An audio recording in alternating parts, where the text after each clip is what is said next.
next week either, now that I think about it, but maybe sometime in October I'll schedule on Sunday. It'll work out to do an early stream.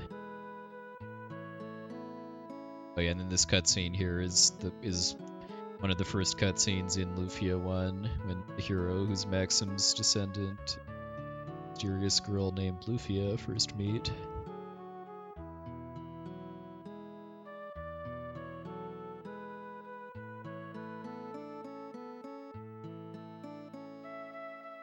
Not really as of now. I mean, I used to stream on Wednesdays sometime, but I started a job in early 2020 that requires getting up fairly early by my standards, and that's unlikely to change for the foreseeable future, so it's just been so rough since I've been on that schedule to kind of have the energy and motivation to do weekday streams, but just maybe someday that'll change, either because my work schedule changes or something else does, but as of now it's working out pretty well to Sunday evening streams.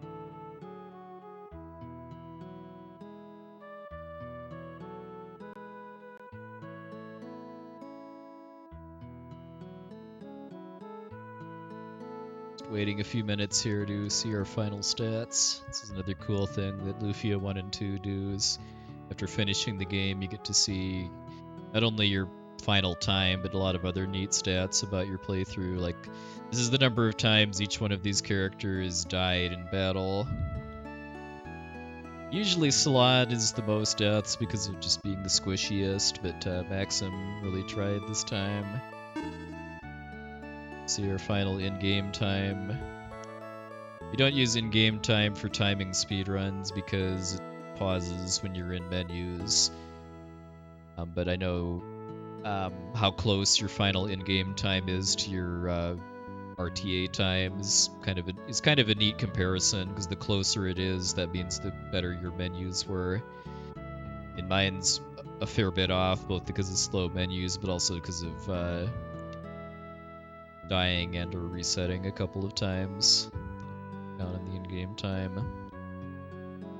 And the number of escapes kind of shows how good your counter dodges were in dungeons, because you want ideally that number to be as low as possible.